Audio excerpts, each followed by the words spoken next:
Capítulo 7. Significado metafísico de los 10 mandamientos de Moisés.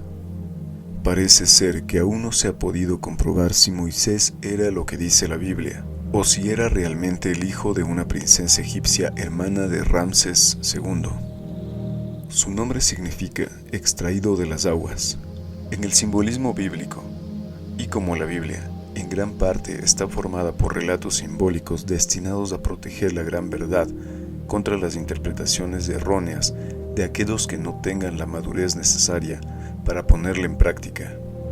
Es muy posible que todo el relato bíblico respecto a su nacimiento hebreo y su adopción por la princesa sea también simbólico y no histórico.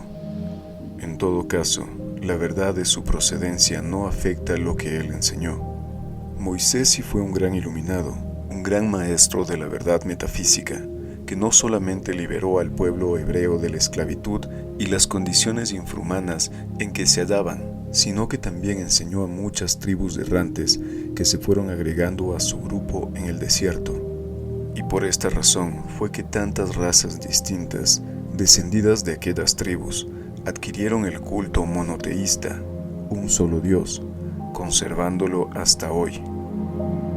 Tal abigarramiento de gentes, algunos totalmente primitivos, que no sabían respetar lo ajeno, que mataban a otro porque les molestaba, que dejaban parecer de mengua a los ancianos porque les representaban, cada uno una boca más, para quienes una mujer no era sino una hembra perteneciente a todos, y otros no tan primitivos, como los judíos que habían vivido esclavos de los egipcios, pero no habían conocido otra cosa que el trabajo de sol a sol, sin tregua ni descanso, y que en la convivencia con los idólatras habían adoptado estas creencias y olvidado el culto de sus antepasados, obligó a Moisés a formular un código de leyes, simple, escueto, al nivel mental de todos, expresadas en lenguaje casi infantil, pero con castigos durísimos por cada infracción, y basadas en la amenaza y el terror, ya que esta es la única forma de domar a una bestia salvaje.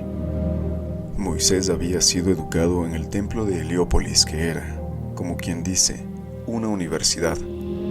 Allí enseñaba lo que llamaban geometría en aquel entonces, y que incluía no solamente las matemáticas, sino la metafísica, la astrología, la numerología, significado de los números, y un simbolismo triple que usaban los de aquellos tiempos para dejar registrada su sabiduría, al servicio de las generaciones futuras a medida que evolucionaran. El primer aspecto de esta simbología era sencillo, se refiere a la vida y mundo de los humanos. El segundo aspecto es metafísica, trata la misma condición pero en el plano mental. El tercer aspecto es jeroglífico y trata el mismo asunto en el plano espiritual. Y este último aspecto es tan profundo que dice no ser inteligible, sino para los espíritus puros. Y aquí está nuestra primera exposición del principio de correspondencia que dice: como es arriba es abajo, como es abajo es arriba. Abajo significa en el plano material, en las condiciones humanas, en lo visible. Arriba se refiere a lo invisible, a lo mental y por supuesto a lo abstracto, espiritual.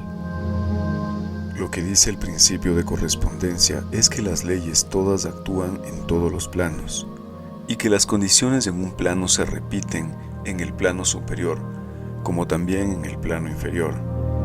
Esto lo irás viendo claro de aquí en adelante. Así elaboró Moisés sus 10 mandamientos, o Sefer Bereshit, como se llama este código de leyes en idioma hebreo, para que la humanidad, a medida que fuera evolucionando y despertando, se fuera iniciando en la enseñanza superior. Y la siguiente interpretación no es un invento de ningún hombre. Fue dejada en claves conocidas por los muy adelantados, pero mantenidas ocultas a través de estos milenios. Como verás luego, ya la humanidad aprendió la primera lección, o sea, que aprendió a obedecer la ley en su primer aspecto. La mayoría es adulta mental y moralmente. Hay un gran sector de la humanidad que ya está protestando en su interior por las contradicciones que hay entre el dogma y el sentido común. Y esta es la señal que indica el momento de dar el paso hacia adelante. La mayoría, pues, comienza a razonar en escala alta. En síntesis, los 10 mandamientos dicen: 1. No hay sino un Dios. 2. No fabricarás imágenes, no las adorarás ni les rendirás culto. 3. No tomarás en vano el nombre del Señor tu Dios. 4. Acuérdate de santificar el día séptimo. 5. Honra a tu padre y tu madre. 6. No matarás. 7. No cometerás adulterio. 8. No hurtarás. 9. No levantarás falso testimonio.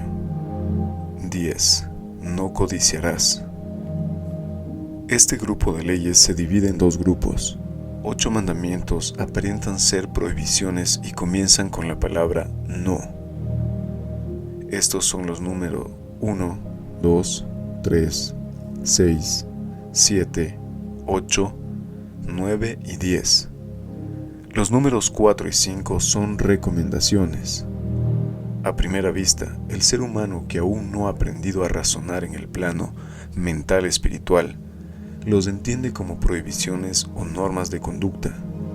Esto era necesario para que la gran mayoría de la humanidad recibiera la noticia y luego se acostumbrara a no matar, no robar, no mentir, no codiciar, a pensar en el prójimo y a la idea de un solo Dios. En tiempos de Moisés, la población del mundo se hallaba reducida a un número y a un sector de la tierra relativamente muy pequeños. Sin embargo, en esa área y ese número pequeño, la gran mayoría era totalmente ignorante, y el resto menos ignorante solo contaba con algunos realmente adelantados o educados.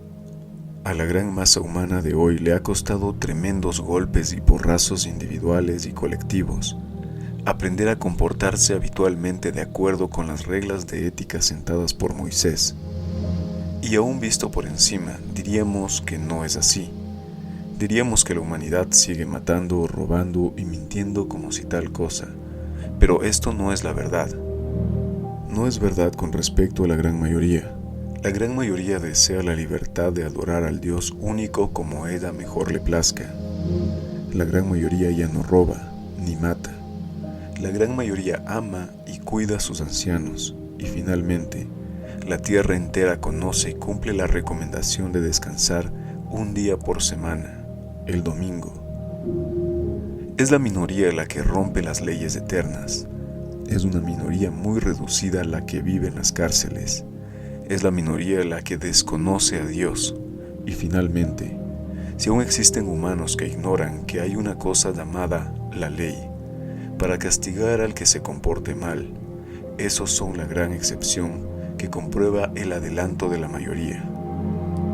Ha llegado, pues, el momento merecido ya por la gran mayoría humana de dar el próximo paso adelante, o sea, de recibir y comprender el segundo aspecto de la trilogía simbólica ya mencionada, el que trata del plano mental. Porque el tercer aspecto, el jeroglífico, no solo comprenderemos hasta que seamos limpios de todo error, cuando se nos pueda catalogar de espíritus puros, o sea, cuando hayamos aprendido a amarnos los unos a los otros. Y vamos al grano. Los 3 primeros mandamientos exponen el principio de mentalismo ya tratado, de manera que no los vamos a desentrañar sino al final, después de exponer lo que encierran los mandamientos números 6, 8, 9 y 10, o sea, no matarás, no hurtarás, no levantarás falsos testimonios y no codiciarás. Para empezar a poner en claro, el vocablo no tiene la misma intención de aquellos afiches que nos colocan en puntos determinados de las ciudades y que dicen no tirar basura, no pise el césped. Estos son actos que la ciudadanía puede cometer pero no debe, y así lo ordena la autoridad. El no de los mandamientos significa no puedes, por más que lo intentes, que es inútil y absurdo que sigas creyendo que lo puedes hacer porque no lo lograrás. Mi maestro decía que el no del Pentateuco equivale, en el idioma de hoy, a que alguien dijera: no atravesarás a nado el océano Atlántico. ¿Por qué? Porque ya tú sabes que no lo puedes intentar siquiera, no posees la fuerza. El cuerpo material no tiene voluntad propia, no puede oponerse ni mandar. La vida está en el espíritu, en el alma, en el yo superior. Al abandonar esta, el cuerpo de carne y hueso, solo queda la masa inerte, sin la vida. De manera que podrías encajar un puñal en el cuerpo de fulano, podrías echar cianuro en el café de sutano, podrían sus cuerpos dejar de existir en el plano terreno, pero ellos continuarían llenos de vida y conscientes en el plano que sigue. Y lo único que habrías logrado es hacer que la ley del ritmo, al desenvolverse, te golpee a ti. Morirás por mano de otro o por accidente. Los conocidos dichos ojo por ojo, diente por diente de la Biblia y el popular, el que a hierro mata, a hierro muere, no son mitos. Solo que no es Dios quien castiga, como se cree, sino sus leyes. Su principio rige en todos los universos y en todos los planos, tanto para retribuir el bien como para cobrar el mal. No en vano se dice que el orden es la primera ley del cielo, y Jesús dijo: hasta los cabellos de tu cabeza están contados. Ahora verás mejor lo dicho referente a que ningún mal te puede venir de afuera hacia ti. Nadie puede hacerte un daño, si en tu récord no aparece que tú hayas hecho un daño similar a otro. Nadie puede matar tu reputación, ni tu negocio, ni tu felicidad, ni tu hogar, ni ninguna otra pertenencia tuya. Ni tú puedes matar nada de eso en otro. Ni existen accidentes ni casualidades. Las grandes leyes te protegen. La gran mayoría se siente incapaz de asesinar al prójimo. Ya es mucho. Pero ahora viene el segundo aspecto del mandamiento, a decirnos que es inútil intentar dañar a otro o a sus pertenencias por medio de la calumnia, el chisme, la mentira o el truco. Y que lo único que se logra con eso es que la ley devuelva idéntico mal al que lo intenta. El boomerang regresa inevitablemente hacia el punto en que fue lanzado. Y ahora con respecto a darle muerte a un insecto o un animal. El sentido común es la forma en que se expresa la sabiduría divina a través del hombre. Apréndete esta máxima de memoria, repítela y recuerda cada vez que te enfrentes a una circunstancia dudosa. Detente ahora y repítela hasta que se te grabe. Somos los hermanos mayores de toda manifestación de vida inferior a la nuestra. La vida es toda una sola expresándose a través de todo lo que ella puede animar. Los insectos, las aves y los animales son seres humanos en potencia. Están en etapas muy tempranas de su evolución y algún día, después de muchos milenios, adquiriendo sustancia y materiales, experiencias y prácticas, elevándose de forma en forma, de reino en reino, llegarán a condensar todo esto en la forma exterior de un ser humano. Casi nunca se retrocede, es decir, que se puede estacionar y retardar, desviar y optar por un camino distinto. Pero el ejemplo de no retroceder jamás lo da nuestra tierra. Ella jamás vuelve sobre sus pasos. Empleó millones de años en transformarse de nebulosa en planeta, y allí en producir seres vivientes. El día jamás se devuelve de las 7 de la noche a las 12 del día del mismo día. El hombre no puede destruir su esencia para renacer en un animal. Sabiendo todo esto, al contemplar un animalito viviente, debe darnos una compasión muy grande pensar el trabajo que está haciendo y que le está costando. Aprender a movilizarse, a adaptarse, a manejarse en su mundito de una dimensión, y que al destriparlo con el pie le estamos cortando en seco su minúscula, aunque valiosa experiencia.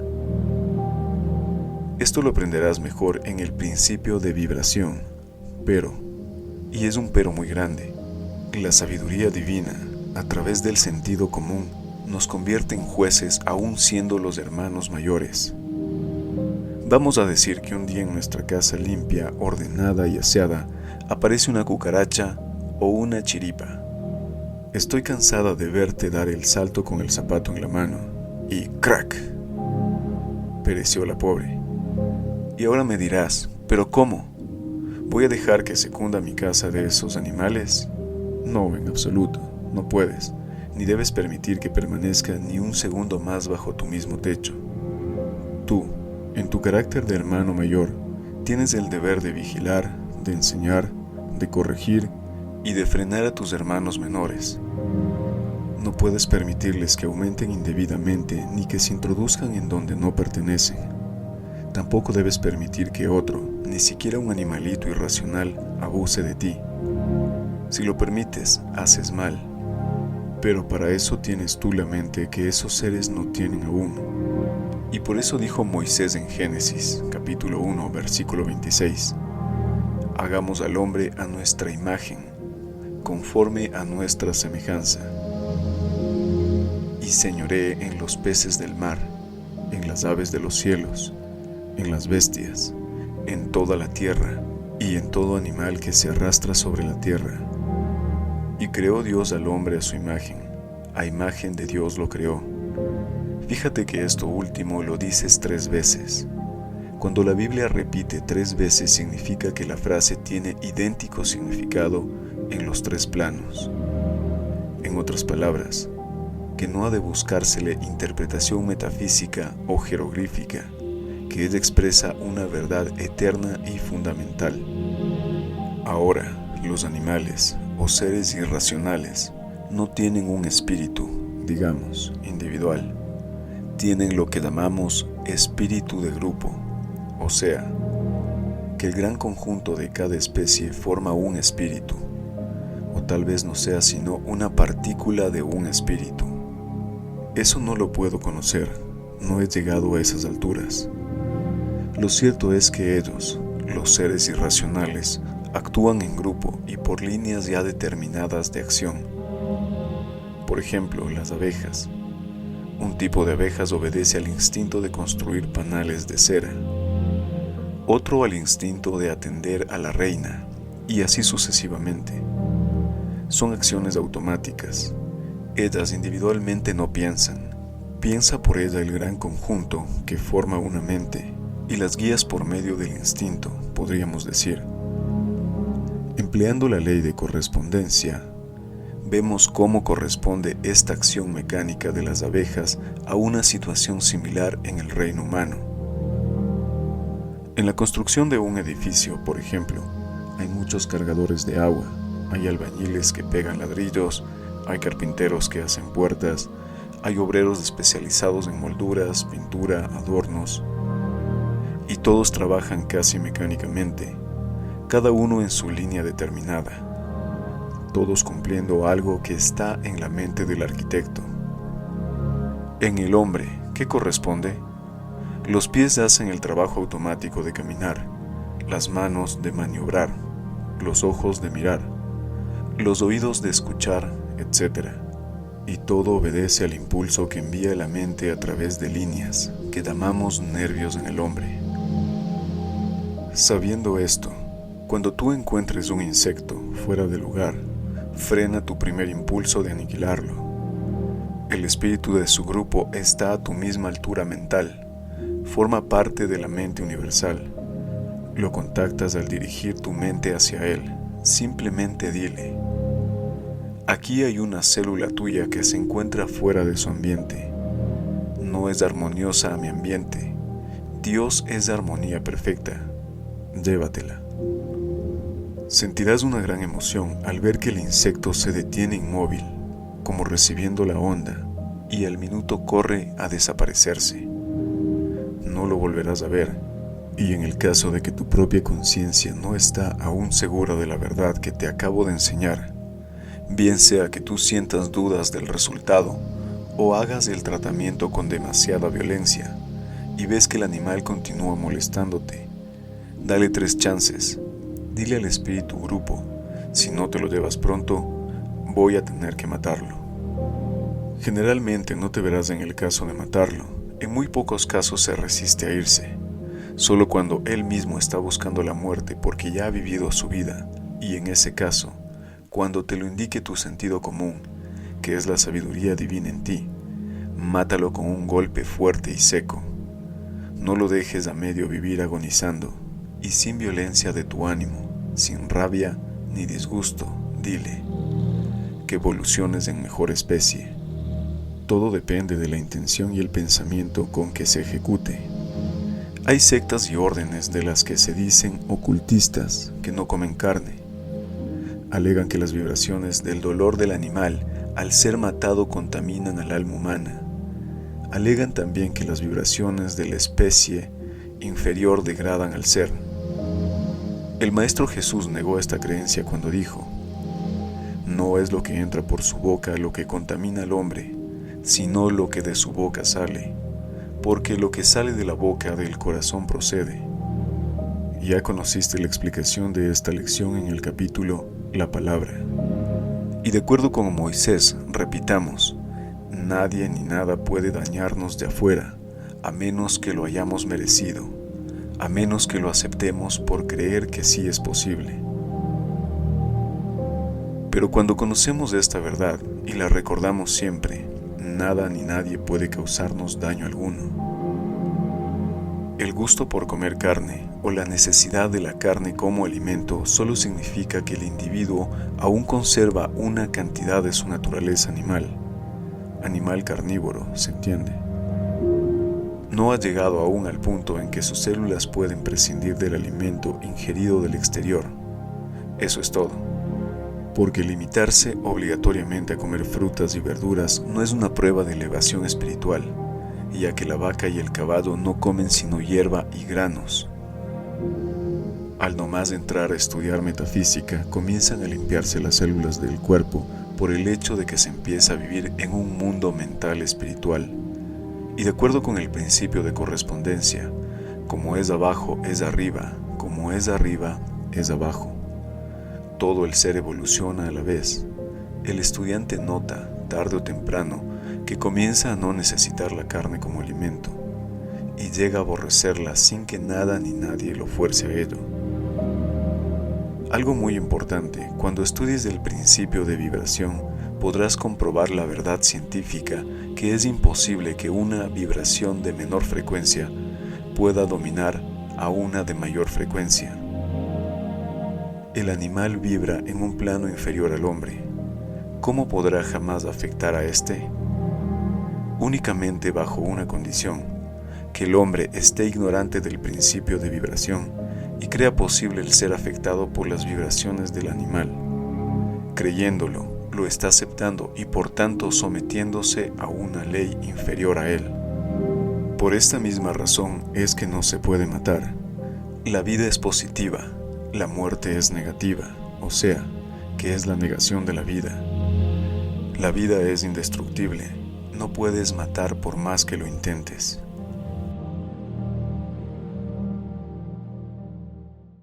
Gracias por haber llegado al final de este capítulo. Suscríbete para más audiolibros de valor y sigue la comunidad en Instagram, Actitud Alfa. Soy John Paul Argüello y desde aquí te mando un fuerte abrazo.